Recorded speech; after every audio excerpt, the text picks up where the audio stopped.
আসসালামু আলাইকুম বন্ধুরা, কেমন আছেন সবাই? আশা করি সবাই ভালো আছেন আল্লাহর রহমতে। আমিও অনেক অনেক ভালো আছি। তো আজকে আমি কথা বলবো দেয়ালে সিলার পেইন্ট কেন করবেন, কিভাবে করবেন। আশা করি আমার এই ভিডিওটার মাধ্যমে সিলার পেইন্টের সকল ধরনের ধারণা আপনারা পেয়ে যাবেন। তো চলুন দেরি না করে শুরু করা যাক। সিলার করার আগে দেয়াল ভালোভাবে পরিষ্কার করে নেবেন, বা শীষ কাগজ দিয়ে ঘষে নেবেন অথবা পাটা দিয়ে ঘষে নেবেন। অনেকেরই ভুল ধারণা থাকে যে দেয়ালে পাটা দিয়ে অথবা শিরিষ কাগজ দিয়ে ঘষে অনেক ভালো ফিনিশিং আনা যায়, কিন্তু আসলে এটা সম্ভব না।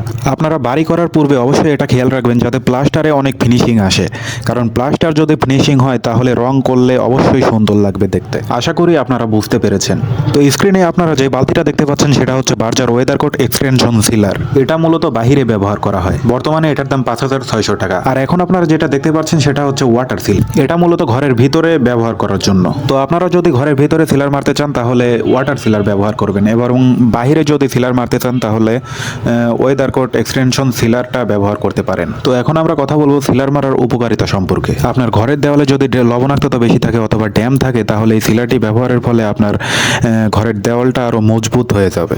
সিলার মারার আরেকটি উপকারিতা হচ্ছে আপনি যদি দেওয়ালে সিলার মারার পরে রং করেন তাহলে রঙের উজ্জ্বলতা বৃদ্ধি পাবে এবং রংটি আরও বেশি ফুটে উঠবে। এখন আমি আপনাদেরকে সিলার বা রং গোলানোর প্রক্রিয়া সম্পর্কে ধারণা দেব। অনেকেই দেখা যায় কমেন্ট বক্সে এসে জিজ্ঞাসা করেন, ভাই 1 লিটার রঙে বা 1 লিটার সিলারে কতটুকু পানি দেব? এখানে আপনারা নিজের আন্দাজ করে পরিমাণ মতো পানি দিতে পারেন। সিলারে বা রঙে পানি দেওয়ার সঠিক নিয়ম হচ্ছে 10 ভাগের 4 ভাগ।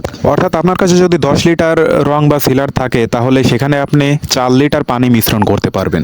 অথবা আপনি যদি চান সিলারে কোনো পানি মিশ্রণ করবেন না, আপনি সেটাও করতে পারেন, কারণ পানি ছাড়া দেয়ালে সিলার মারলে দেয়ালের মসৃণতা আরও বৃদ্ধি পায়। অনেকেই দেয়ালে সিলার করার পরে দেয়ালটা ওইভাবে রেখে দেয়। এটা একদমই ঠিক না, এটা রং করার নিয়মের সম্পূর্ণ বাইরে। আশা করি আমার এই ভিডিওটার মাধ্যমে আপনারা সিলার করার বিষয়ে কিছু ধারণা পেয়েছেন। আর আপনারা যারা নিজের বাড়ির দেয়ালে নিজেরাই রং করতে চান তারা আমার এই ভিডিওটার মাধ্যমে নিজে রং করার সিস্টেমটা দেখে নিতে পারেন, এবং কমেন্টের মাধ্যমে আমাদেরকে জানাবেন আমাদের সিলার করাটা কেমন হয়েছে।